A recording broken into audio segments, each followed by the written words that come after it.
everyone, welcome back to my channel, or welcome to my channel if you're new here. My name's Hannah and I just like to ramble on about books. Today we are going to be discussing all the books I read in the month of May, which is crazy to think that we're in June, almost halfway through this year.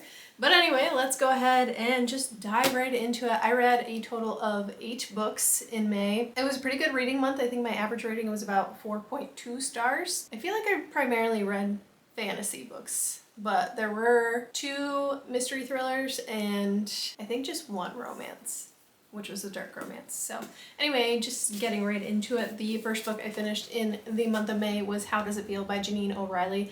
This was a straggler from my April TBR. I literally finished this May 1st. Like, that's how close I was to getting it done in April. But anyway, in this one we are following Callie. She is a scientist. She studies primarily like animals, like a biologist, but she's really focused on like moths and butterflies. And she ends up in search for these lunar moths. She ends up following through a portal and into a Fey realm. And naturally, they think that someone has sent her to kill their prince. She ends up getting subjected to these deadly trials to prove her worth.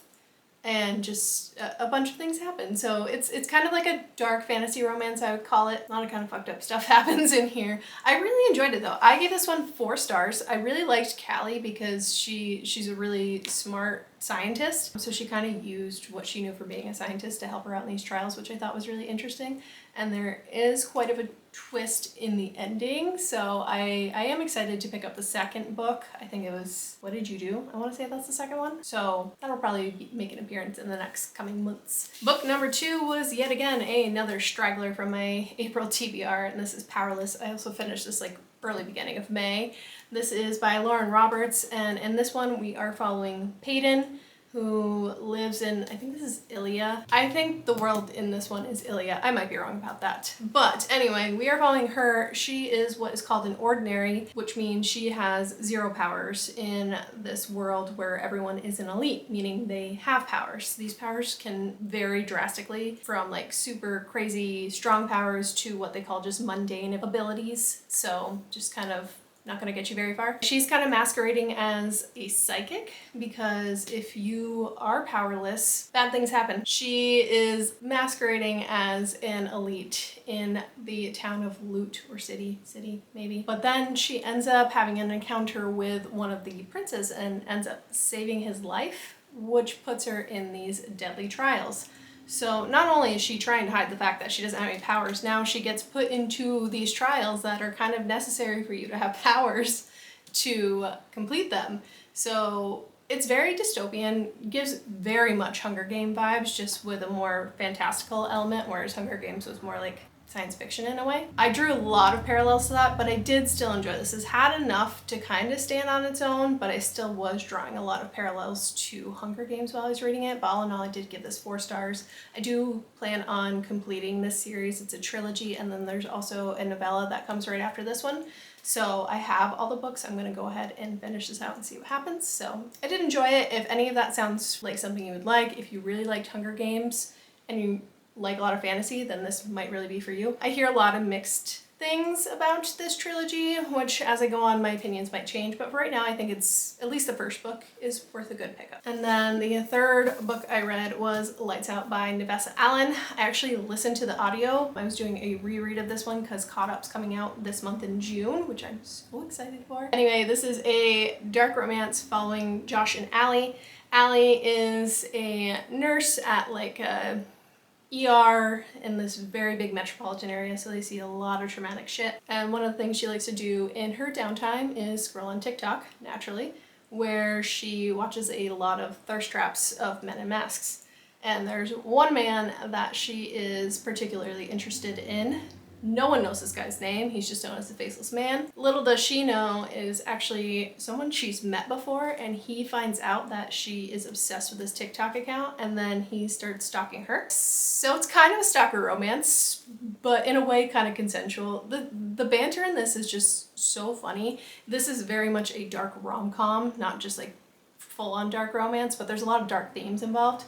This one I gave 4.5 stars. I love this book. It's great. The only thing that kind of falls flat for me is the conflict that kind of happens in the third act. I feel like it wasn't as exciting as it could be, but I'm very excited for the second book and I cannot wait to get my hands on that once that comes out. So that might be sneaking into my June TBR this month because I kind of forgot about that when I made my TBR. The fourth book I read in the month of May was The Teacher by Frida McFadden.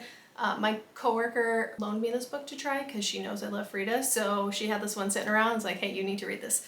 Anyway, the teacher follows a teacher, Eve, and then we're also kind of getting the point of view of the student, Addie. Eve is kind of very skeptical about having Addie in her class because she was involved in a scandal with another teacher the year prior that ended up getting him fired. And the whole assumption by the whole school is that there was an inappropriate sexual relationship going on between the two of them. So, not great. Eve was really close with the teacher who got fired, or at least was convinced to resign.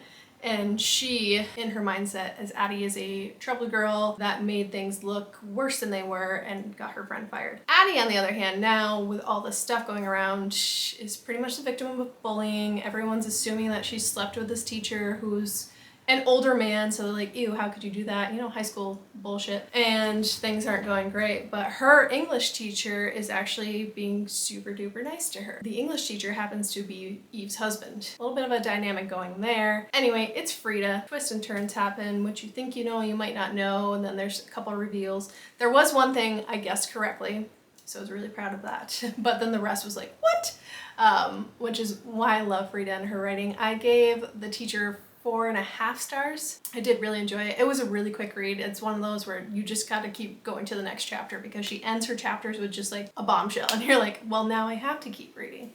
So that's why I really, for the most part, love her books. I mean, a couple here and there aren't as good as the others, but The Teacher's one of those that I think is up there with some of my favorites by her. The other mystery thriller that I read in May was That's Not My Name by Megan Lally. This one, we're following a girl who wakes up in a ditch on the side of the road, injured. No recollection of who she is or how she got there, so she gets up and starts wandering on the street and gets picked up by a police officer. He takes her back to the station, is trying to question her, figure out who this girl is, but again, she's got no memory of who she is. And then this guy shows up at the police station saying that he and his daughter were on their way to their cabin driving separately so that way they could bring more supplies with themselves, and then he got there, yet she didn't arrive. And he's trying to get help, and he sees a girl and is like, that's my daughter, that's Mary. And then shows him all this proof of that's his daughter, like pictures. I don't think it was a birth, maybe like a student ID, like a lot of stuff that's like, what? So he convinces the officer to let him take Mary home. You know, we know the title of the book is That's Not My Name. So really, that's not Mary. We're also getting the point of view of Drew, who is a high school student whose girlfriend has gone missing, and now he's the primary suspect in her disappearance and now assumed murder. We kind of already know where this is going.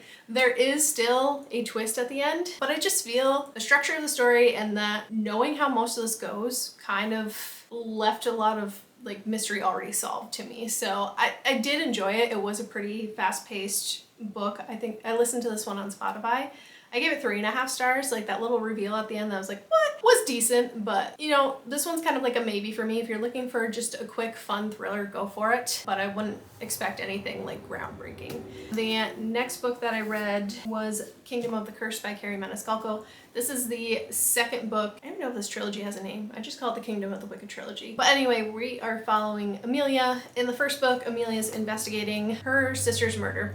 No spoilers, it's on the back of the book. And she ends up summoning a demon and making a deal with this demon. Things have transpired and she ends up in hell with this demon, still trying to solve her sister's murder. So we're just getting continuation of the story, continuation of her and her relationship with Wrath. That is the demon she has summoned in the first book. I did like this book. I gave this 3.5 stars. My problem with this book, and I had the problem with the first one too, is that as I'm reading it, my mind just wanders. Like I'll be reading it and then I'll just drift off to something that happened yesterday or this or that. So I just feel like the writing doesn't grab my attention as much as other books do. I do really enjoy the story. I like it. I want to see where this is going and I'm going to finish this trilogy. Just not like I'm obsessed, I need to finish this now kind of book. So the next book I read in May was Zodiac Academy Foxy Tales. This was just fun.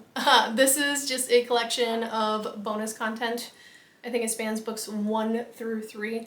Also at the end, there's like bonus content for one of their other series, called The Kings of Quarantine, which I haven't read, so that part obviously I didn't read. But the rest is like Darius and Lance's point of views for significant chapters in those books. One of them is Darius training Tori in fire magic.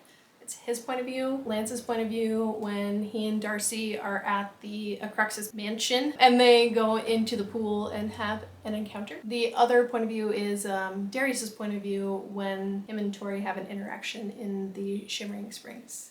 So it's just, if you love the series, if you love these characters, this is absolutely for you. I give this 4.5 stars. It's very short, so, but I loved it so much that 4.5 is well deserving. And then the final book I read in the month of May was Blood of Hercules by Jasmine Moss. I am obsessed with this book, guys. This was 5 stars. I read this in like 2 or 3 days. I devoured this entire thing. I could not stop reading.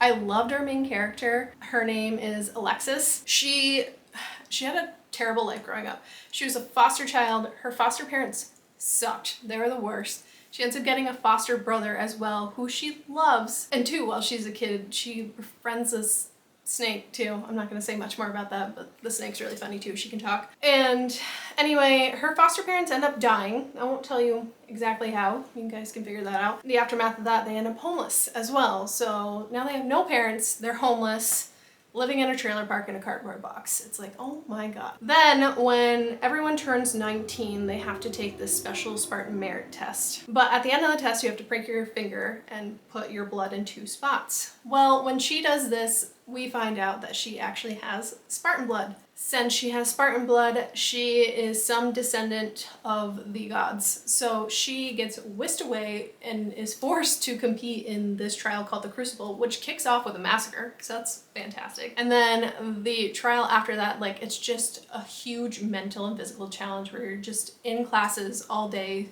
no breaks, except for when someone does something wrong and then you have to run this circuit. It's awful. Our main character is just so degrading on herself, but in such a funny way. Like, it's kind of like how I degrade myself in my own head, and I feel like that's why I love this so much. It's so funny, and the way the author like writes things, she'll write something, so our main character's like, oh, we ran up the rest of the mountain, and then in parentheses it says, I stumbled and tried not to fall on my face, and it's just hilarious stuff like that, and it had me hooked. We have the different gods in different aspects too. There's a couple of them as her professors, mainly Augustus and Charon. I think that's how they pronounce it in the book. I've always said Charon, but there's a part where she says it and he corrects her and it's spelled out Charon. So I'm gonna go with that. You can debate in the comments. I'd love to know what you guys think. But anyway, those are the main 2 professors we get a couple POVs from, which is fun too. But they are part of what are called the Chthonic houses, which are more powers of, I don't want to say evil, but they're perceived as the evil houses versus the Olympians who are like, oh my god, they're so nice and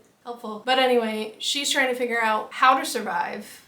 She doesn't even know what her power is. It's just a ton of stuff ensues, and I can't say much more because anything else will be a spoiler, but I highly recommend this, especially if you love Greek mythology. I swear to god, you're gonna love this so much. I need the second book as soon as possible. I say that now, but then the second book's probably gonna come out and it'll take me months to read it. But anyway, I love this. This was 5 stars. Fantastic. Favorite read for the month of May, for sure. But that's pretty much all I have for what I read in May. If you guys have read any of these books, I'd love to hear your opinions. Even if they vary differently from mine, love to hear. And that's pretty much it for today. So I hope you guys have a great day, and I'll see you guys next time. Bye.